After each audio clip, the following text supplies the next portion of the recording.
So hello everyone, welcome back another video of commerce विद्यार्थी। उम्मीद करता हूं बेहतर होंगे। तो चलिए डे नंबर 2 के अंदर आज हम लोग बात करने वाले हैं। चैप्टर है हमारा प्रिंसिपल्स ऑफ मैनेजमेंट। सबसे ज्यादा सवाल पूछा जाता है, सबसे बेहतरीन केस स्टडीज आपको यहाँ पर देखने को मिलती हैं। तो इस चैप्टर से केस स्टडी के कम से कम 3 सवाल आपको देखने को मिल सकते हैं। 2 तो देखना ही देखना है, बट तीसरे की भी संभावना यहाँ पर बनती है। तो चलिए इस वीडियो के अंदर और इस वीडियो के माध्यम से समझते हैं प्रिंसिपल्स ऑफ मैनेजमेंट होता क्या है। शब्द क्या है प्रिंसिपल? प्रिंसिपल मतलब सिद्धांत के बारे में बात कर रहे हैं, और सिद्धांत किसका? मैनेजमेंट का, मतलब प्रबंधन का सिद्धांत। एक तरीके से मैनेजमेंट के सिद्धांत के बारे में बात कर रहे हैं कि किस तरीके से मैनेजमेंट काम करता है। देखो, लोग बोलते हैं ना, हम अपने सिद्धांतों पे जिंदा हैं। अगर हमारा इतना रुतबा है, जलवा है, तो हमारे सिद्धांतों का जलवा है। तो यहाँ पर इस चैप्टर में भी कुछ इसी तरीके से बात की गई है कि प्रिंसिपल्स ऑफ मैनेजमेंट। देखो, प्रिंसिपल्स ऑफ मैनेजमेंट यहाँ पर बेसिक तौर पर 2 प्रिंसिपल थे, एक जनरल था, एक साइंटिफिक था। ठीक है, प्रिंसिपल्स ऑफ मैनेजमेंट क्या था कि एक बेसिक सिस्टमैटिक ऑर्डर के बारे में बात की जा रही थी, जहां पर एक सिद्धांत, एक गाइडलाइन, एक फ्रेमवर्क के अंदर रहकर काम करना ही प्रिंसिपल्स ऑफ मैनेजमेंट कहलाता है। बट इसके 2 तरीके थे। पहला क्या था? पहला था हेनरी, ठीक है, पहले था जनरल मैनेजमेंट और दूसरा था साइंटिफिक मैनेजमेंट। ठीक है, जनरल मैनेजमेंट जो था वो एफडब्ल्यू, ठीक है, जनरल मैनेजमेंट जो था वो फ्योल ने दिया था, हेनरी फ्योल, मतलब इनका जनरल मैनेजमेंट था। जनरल मैनेजमेंट का मतलब है इट इज ठीक है, this principle provide the foundational framework effectively overall the organisational management. पूरी ऑर्गेनाइजेशन को मैनेज करने के लिए एक इफेक्टिव, ठीक है, एक फाउंडेशन फ्रेमवर्क तैयार करके दिया, जो जनरल प्रिंसिपल ऑफ मैनेजमेंट है। जनरल क्या होता है? किसी भी डिस्ट्रिक्ट हॉस्पिटल में जाओगे, लिखा रहेगा कृपया फोन साइलेंट रखें, कृपया आवाज ना करें। किसी आप जो है क्या नाम है पेट्रोल टंकी पे जाते हो, ठीक है, तो वहां पर लिखा रहता है डोंट यूज मोबाइल फोन, ठीक है, या जो है सिगरेट। तो ये मतलब क्या होता है कि ये जनरल प्रिंसिपल है, ये हर जगह पर लग रहा है, हर जगह अप्लाई हो रहा है। तो जो फ्योल थे, हेनरी फ्योल थे, उन्होंने जनरल प्रिंसिपल के बारे में बात की। बट इसी के अंदर दूसरे आते हैं एफडब्ल्यू टेलर। तो टेलर थोड़े साइंटिफिक थे, मतलब इनके चीजों का क्या था, देखने का नजरिया कुछ अलग था। ये साइंटिफिक वे में चीजों को सोचते थे और समझते थे। तो इन्होंने क्या किया कि approach for the emphasis for the efficiency and productive through the systematic work process task the automisation. तो इन्होंने क्या किया कि इनका जो अप्रोच था वो क्या था, इफिशिएंसी और प्रोडक्टिव, लेकिन प्रोडक्टिव को प्रोडक्टिव बनाना है थ्रू द सिस्टमैटिक फ्रेमवर्क। हम जो भी काम करेंगे एक सिस्टमैटिक फ्रेमवर्क में करेंगे, मतलब कुछ जर्नल बेसिस पे नहीं, एकदम स्ट्रॉन्ग बेसिस पे काम करेंगे। ये ऐसा टेलर का कहना था। तो 2 होते हैं, एक जनरल मैनेजमेंट होता है, एक साइंटिफिक होता है। याद रखना, जनरल को फ्योल ने दिया था और साइंटिफिक को टेलर ने दिया था, क्योंकि एमसीक्यू आपसे बन सकता है।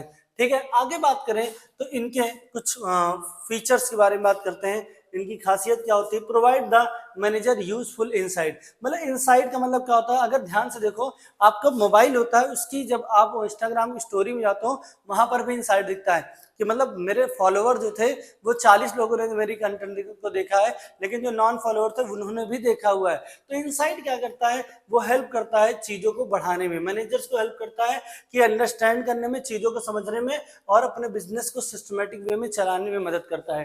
ठीक है, ठीक है, बताएगा principles of management for drive for the practice experience, ठीक है, एक्सपीरियंसेस। ठीक है, तो ये क्या होता है? ड्राइव फ्रॉम प्रैक्टिस एक्सपेरिमेंट, ठीक है, एक्सपीरियंस को इंक्रीज करता है एंड एक्सपेरिमेंट्स को, ठीक है, बढ़ाता है। साथ में बेनिफिट क्या होता है? बेनिफिट्स होता है कि मैनेजर अंडरस्टैंड कर पाते हैं, चीजों को समझ पाते हैं कि किस तरीके से अपने बिजनेस की प्रॉब्लम को एक सिस्टमैटिक ऑर्डर में सॉल्व कर देना है। ठीक है, तो ये मदद करता है इनसाइड हमारा जो होता है। दूसरा होता है ऑप्टिमम यूटिलाइजेशन ऑफ रिसोर्सेज। देखो, रीजन क्या है? Principles of management increases the efficiency and effective for the use of human finance and material resources। तो वो क्या करता है कि देखो, मैनेजमेंट जो होता है, ठीक है, प्रिंसिपल्स ऑफ मैनेजमेंट जो होता है वो क्या करता है? वो अपनी इफिशिएंसी और अपनी इफेक्टिवनेस के लिए क्या करता है? यूज करता है ह्यूमन रिसोर्सेज को, ह्यूमन फाइनेंस को, या मटेरियल्स को यूज करता है। ठीक है, और जिसकी वजह से क्या होता है सर, आपके पास वेस्टेज बढ़ता है। उस वेस्टेज को खत्म करने के लिए क्या करता है? वो क्या करता है? Optimum utilisation of resources, resources का प्रॉपर यूटिलाइजेशन करता है। मतलब क्या होता है? Waste ensure the maximum productivity, minimum resources. ठीक है, तो यहाँ पर ये क्या करता है? मतलब रिसोर्सेज का प्रॉपर यूटिलाइजेशन करते हैं, जहां पर ये लोग क्या करते हैं? वेस्टेज को कम करते हैं और अपनी मैक्सिमम प्रोडक्टिविटी के साथ काम करते हैं, अपनी कैपेसिटी को बढ़ाने का काम करते हैं। मतलब वेस्ट कम करना है, प्रोडक्टिविटी लेवल आपको बढ़ाना है, ज्यादा से ज्यादा आपको रिजल्ट देना है। ठीक है, साइंटिफिक डिसीजन मेकिंग, ठीक है, यहाँ पर जो भी चीजें होती हैं वो साइंटिफिक डिसीजन मेकिंग के बिहाफ पे होता है, मतलब बेस्ड ऑन रिपीटेड एक्सपेरिमेंट, मतलब बार बार रिपीट होने के बाद जो रिजल्ट आ रहा है उसी के बिहाफ पे हम डिसीजन लेंगे। मतलब यहाँ पर जो लॉजिकल फ्रेमवर्क है, ठीक है, हम लॉजिकल फ्रेमवर्क को प्रोवाइड करता है हमको, ठीक है, जो प्रिंसिपल होता है, प्रिंसिपल्स ऑफ मैनेजमेंट होता है, वो लॉजिकल फ्रेमवर्क प्रोवाइड करता है, बट हम लोग इसको क्या करते हैं, एक गेस फ्रेमवर्क के तौर पे काम करते हैं, जो हमारे, ठीक है, फ्रेमवर्क हमारी इंफॉर्मेशन को क्या करता है, ठीक है, रेशनल फॉर्म में बढ़ाने का काम करता है, ठीक है। अगला, help in achieving the organisational goal. Principle of management क्या करता है, देखो सिद्धांत जो होते हैं ना, जिनके मजबूत होते हैं, उनके गोल को अचीव करने में उनको आसानी होती है, ठीक है, मदद करता है ऑर्गेनाइजेशनल गोल्स को पूरा करने में, ठीक है। ये लोग क्या करते हैं, जितने भी एक्टिविटीज को परफॉर्म कर रहे होते हैं, ठीक है, इनका एक कॉमन ऑब्जेक्टिव होता है, लेकिन इसका बेनिफिट क्या होता है, इसका बेनिफिट क्या होता है, coordination of the department, department के बीच में अच्छा कोऑर्डिनेशन होता है, एम्प्लॉयज के बीच में अच्छा कोऑर्डिनेशन होता है, लीड करते हैं ऑर्गेनाइजेशन को, ठीक है, और सक्सेसफुल रिजल्ट को अचीव करते हैं। ये help in achieving organisational goals में साइंटिफिक प्रिंसिपल्स या प्रिंसिपल्स ऑफ मैनेजमेंट मदद करता है, ठीक। Adaptability in change in environment, ठीक है, समय के साथ क्या होता है, चीजों को अडॉप्ट करना, एनवायरनमेंट जैसे जैसे बदल रहा है, नई चीजों को अडॉप्ट करना और उसके अकॉर्डिंग ग्रोथ करने का काम करते हैं, ठीक है। आगे बात करते हैं, ठीक है, ठीक। तो अब ये क्या हो, यूनिवर्सल एप्लीकेबिलिटी होती है। यूनिवर्सल एप्लीकेबल क्यों होता है, प्रिंसिपल्स ऑफ मैनेजमेंट यूनिवर्सल क्यों होता है, क्योंकि ये हर जगह अप्लाई होता है, मतलब ये यूनिवर्सल फॉर्म में है, ठीक है। मैं काम कर रहा हूँ तब भी प्रिंसिपल ऑफ मैनेजमेंट लगेगा, आप काम करोगे तब भी प्रिंसिपल ऑफ मैनेजमेंट आपके साथ काम करेगा। जनरल गाइडलाइन होती है, क्योंकि जो सबके लिए है, ठीक है, रेडीमेड सोल्यूशन इसको हम लोग बोलते हैं कि रेड, ठीक है, मतलब एक तरीके से जनरल गाइडलाइन होता है, offer for the guide not for the readymade solution, मतलब रेडीमेड सोल्यूशन नहीं, बट ये क्या करता है, डिसिप्लिन क्रिएट करता है, जिसकी वजह से चीजों को हम ऑर्डर के फॉर्म में पूरा करते हैं, एज पर रिक्वायरमेंट, एडॉप्टेशन के अकॉर्डिंग हम चीजों को, सिनेरियोज को, डिफरेंट सिनेरियोज को एक्सेप्ट करते हैं और इसके अकॉर्डिंग ग्रो करते हैं, ठीक है। फॉर्म एंड प्रैक्टिस एक्सपेरिमेंट, ठीक है, बार बार रिपीटेड बेस्ड ऑन एक्सपेरिमेंट, आपको मैंने पहले बता दिया कि हेनरी फेयल ने बताया, एफडब्ल्यू टेलर ने बताया कि हर एक चीज जो होती है वो क्या होती है, repeated based on experiment, bar bar repeat करने पर, एक्सपेरिमेंट करने पर जो रिजल्ट आता है वही आपका क्या होता है, form and practice of experiment के बारे में बात करें। फ्लेक्सिबल होता है, फ्लेक्सिबल क्यों होता है, क्योंकि नए चेंजेस को जल्दी अडॉप्ट कर लेता है, ठीक है, तो फ्लेक्सिबल फॉर्म में काम करते हैं कि ऑर्गेनाइजेशन के अंदर जो भी नई चेंजेस आ रहे हैं उसको इजीली एक्सेप्टेबल हो सके वो, ठीक है। बिहेवियरल नेचर होता है, क्योंकि यहाँ पर ज्यादातर चीजें ह्यूमन बीइंग के अकॉर्डिंग काम कर रही होती हैं, तो ह्यूमन बीइंग के साथ रिलेशन बिल्ड करके आपको चलना पड़ता है, जिसकी वजह से हम लोग क्या करते हैं, टीम वर्क काम करते हैं, इसलिए बोलता है बिहेवियरल नेचर, ठीक है। And causes and effect of the relation, ठीक है, देखो ये क्या करते हैं, लिंक करते हैं मैनेजरियल एक्शन को, ठीक है, देयर आउटकम, ठीक है, तो ये लोग क्या करते हैं, मतलब चीजों को एस्टेब्लिश करते हैं और लिंक करने का काम करते हैं, ठीक है। Causes and effect of relation के बारे में हम लोग बात करते हैं, ठीक।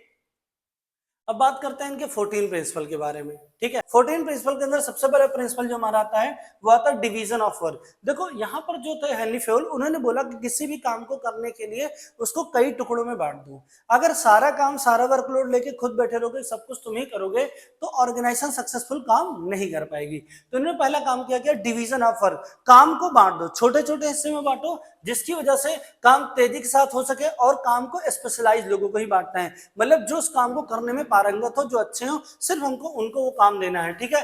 दूसरा, अथॉरिटी एंड रिस्पांसिबिलिटी, सिर्फ डिवीजन ऑफ वर्क से काम नहीं चलेगा, जिसको भी काम बांटना है उसको अथॉरिटी एंड रिस्पांसिबिलिटी के साथ, मतलब पावर भी देनी होगी, सिर्फ जिम्मेदारी देने से काम नहीं होगा, पावर भी ट्रांसफर करेंगे तब वो अपने काम को बेहतर कर पाएगा। तीसरा इन्होंने बोला डिसिप्लिन। डिसिप्लिन क्या होता है, किसी भी ऑर्गेनाइजेशन को ताकत देता है, क्योंकि विदाउट डिसिप्लिन आप कभी भी अपने ऑर्गेनाइजेशन के गोल्स को पूरा नहीं कर पाएंगे। डिसिप्लिन होना मैंडेटरी है, उसके बिना काम आपका नहीं होगा।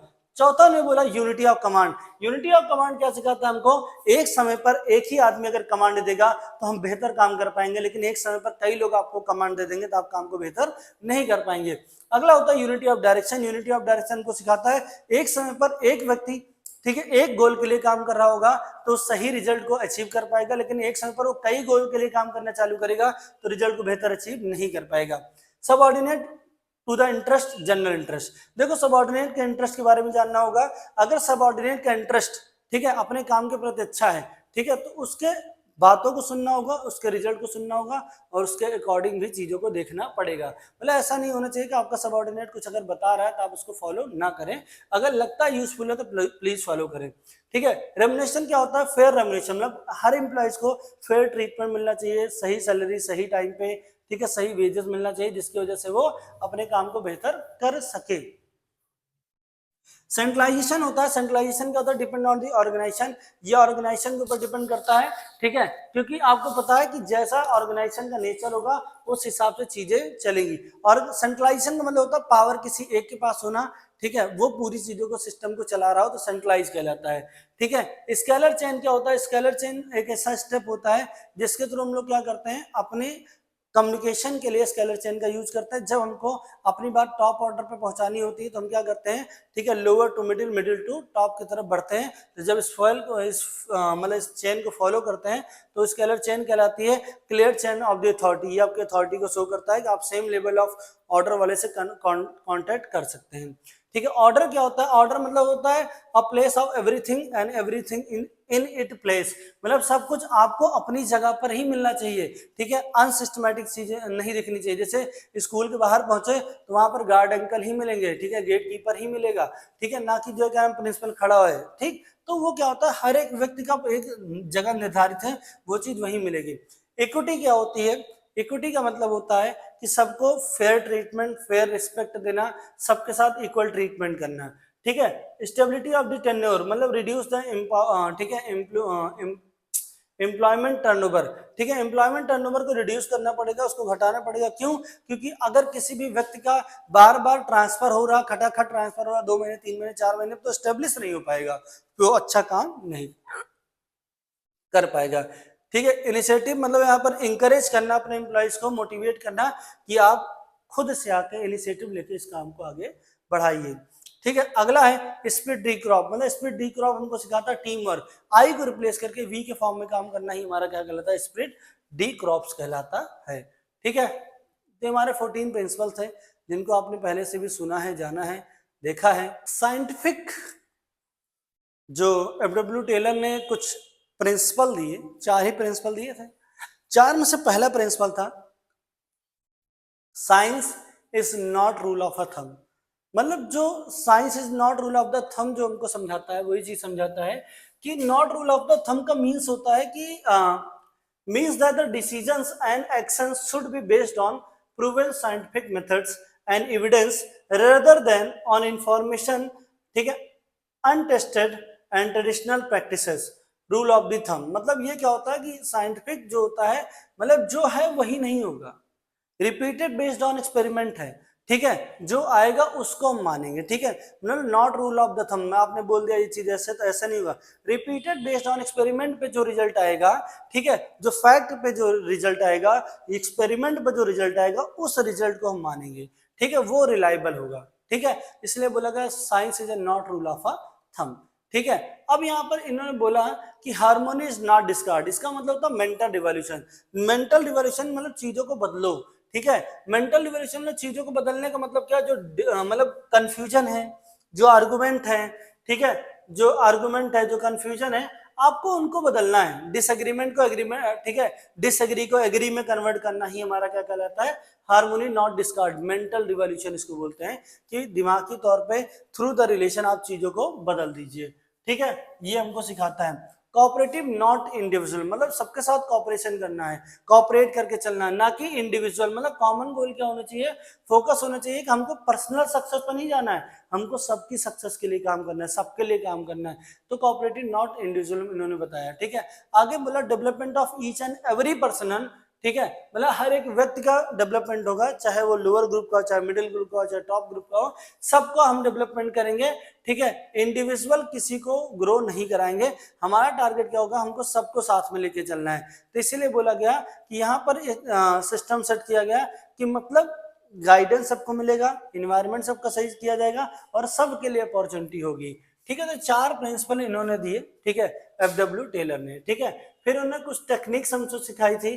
तो मैंने आपको बताया कि उसके टेक्निक्स में 7 टेक्निक्स थी। टाइम स्टडी, टाइम स्टडी मतलब आपको जो भी काम करना है, जब भी करना है, 100% एक्यूरेसी के साथ काम करना है। एक्यूरेसी इन द सेंस कि आपको स्टैंडर्ड टाइम के अंदर रह के काम करना है। अगर बोल दिया गया कि मैगी 2 मिनट में बनती है तो उसका स्टैंडर्ड टाइम 2 मिनट है, 2 मिनट के अंदर आप बना के दीजिए, तो टाइम स्टडी है। फटीग स्टडी का मतलब होता है क्लास इंटरवल। किसी भी काम को करने में जितना मतलब जैसे क्या होता है, दो तरीके काम होते हैं ना, एक मेंटल वर्क होता है, एक फिजिकल वर्क होता है। तो हर फिजिकल वर्क में क्या होता है, हर 4 घंटे बाद 1 घंटे का रेस्ट होना चाहिए, बट मेंटल वर्क में हर 1 घंटे के बाद 5 मिनट का ब्रेक होना चाहिए।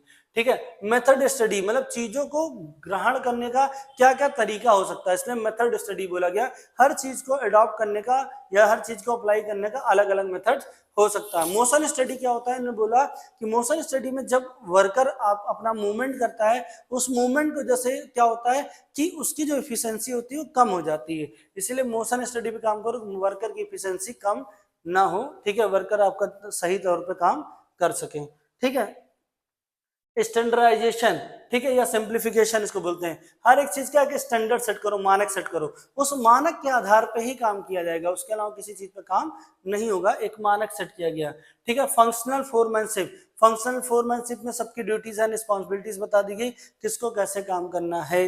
डिफरेंशियल वेजेस सिस्टम, ठीक है, डिफरेंशियल वेजेस सिस्टम में काम किया, लोगों को समझाया गया, ठीक है, कि आप मतलब जो जितने जैसा वर्कर है उसका ऑन टाइम पेमेंट करिए। ठीक है। आप बहुत बार देखते होंगे लोगों के पास वर्कर बार बार बदल लेते होते हैं, तो कारण सिर्फ क्या होता है, वेजेस सिस्टम। ठीक है। तो आप समझिए कि जो टाइम स्टडी होता है इसको वर्क स्टडी के नाम से हम लोग जानते हैं। ठीक है। Analysing and time taken to the perform each task using the stopwatch and breaking the into the, ठीक है, स्मॉलर मेजरमेंट स्टेप। ठीक है। तो मतलब ऑन द टाइम आपको टास्क को कंप्लीट करना पड़ेगा, मोस्ट इफेक्टिव वे या एफिशिएंट वे के साथ आपको काम करना होगा। ठीक है। ऑन टाइम आपको काम करना। फटीग स्टडी के अंदर बताया गया कि ये फिजिकल और मेंटल दो तरीके के वर्क होते हैं। फिजिकल में आपको हर 4 घंटे बाद गैप मिलेगा, मेंटल में हर 1 घंटे बाद आपको 5 मिनट का ब्रेक मिलेगा। मेथड स्टडीज के अंदर क्या होता है कि फोकस होता है ऑप्टिमम यूटिलाइजेशन ऑफ रिसोर्सेज, आपने रिसोर्सेज का मैक्सिमम यूटिलाइजेशन करिए। ठीक है। मैक्सिमम यूटिलाइजेशन करने का मतलब होता है कि रिसोर्स को मतलब हर एक तरीके से यूटिलाइज करना है, वेस्टेज कम करना है और रिजल्ट ज्यादा लेके आना है। ठीक है। आगे मोशन स्टडी होता है, मैंने बता दिया कि मोशन स्टडी के अंदर क्या होता है, जब मूवमेंट करता है कोई भी एम्प्लॉय तो उसका क्या होता है, उसकी एफिशिएंसी कम होती है वर्कर की, इसलिए मोशन स्टडी में आपको क्या करना है कि मोशन कम करना है। ठीक है, इस चीज का ध्यान देना है। स्टैंडर्डाइजेशन ऑफ दी वर्क या सिंप्लीफिकेशन, मतलब हर एक प्रोडक्ट हर एक चीज का एक स्टैंडर्ड होगा, उस मानक के आधार पर चीजें चलेंगी। ठीक है। Establishing the standard methods tool and process of the performing task. ठीक है, चीजों को परफॉर्म करने के लिए आपको, ठीक है, स्टैंडर्ड मेथड्स के ऊपर ही काम करना होगा। सिंप्लीफिकेशन ऑफ दी वर्क, मतलब चीजों को इतना सिंप्लीफाई कर दो कि आसानी के साथ लोग उसको समझ सके। ठीक है, जिसकी वजह से वेस्टेज आपका कम होगा। फंक्शनल फोरमैनशिप बताता है डिवाइडिंग द रोल ऑफ, ठीक है, एवरी मैनेजमेंट, सारे मैनेजमेंट के रोल को डिवाइड कर देता है। Specialise for the overseeing the foremanship, ठीक है, जो सुपरवाइजरी लेवल होता है उनका खासकर चीजों को बदल दिया जाता है। ठीक है। अब ये जो स्ट्रक्चर ऑफ फंक्शनल फोरमैनशिप है, प्लानिंग लेवल है। ठीक है, प्लानिंग लेवल मतलब ये ऑफिस वर्क है, जहां पर लोग प्लान करते हैं ऑर्गेनाइजेशन के वर्क किस तरीके से एग्जीक्यूट किए जाएंगे। रूट क्लर्क होता है, डिसाइड करता है कि किस सीक्वेंस में क्या काम किया जाएगा। इंस्ट्रक्शन कार्ड क्लर्क होता है, वो बताता है कि आपको क्या काम करना है और किस तरीके से टास्क को परफॉर्म करना है। टाइम कॉस्ट क्लर्क होता है, कम टाइम में कम कॉस्ट में आपको ज्यादा से ज्यादा अपने टास्क को पूरा करना है। डिसिप्लिनरी होता है कि वो इन्फोर्स करता है कि सारे रूल एंड रेगुलेशन फॉलो किए जाए। अब होता है, ठीक है, शॉप फ्लोर वर्कर, या इसको हम लोग बोलते हैं एग्जीक्यूशन लेवल। ठीक है, यहाँ पर क्या होता है कि ये focus on implementing the supervising. ठीक है, इनका टारगेट क्या होता है, मतलब इम्प्लीमेंट करते हैं, सुपरवाइजिंग स्पेशलिस्ट होते हैं चीजों को देखना, टास्क को पूरा कराने में। ठीक है। तो गैंग बॉस होता है, गैंग बॉस क्या होता है, एक पूरे गैंग का एक बॉस होता है जो सबको लेके चल रहा होता है, उसी के आधार पर चीजें चलेंगी। स्पीड बॉस होता है जो काम की एफिशिएंसी, काम की वर्क को तेजी के साथ बढ़ाने का काम करता है। ठीक है। अगला होता है रिपेयर बॉस, एक आदमी होगा एकदम रिंच माना लिए एकदम बाबूराव स्टाइल में खड़ा होगा, ठकाठक चीजों को सही कर रहा होगा।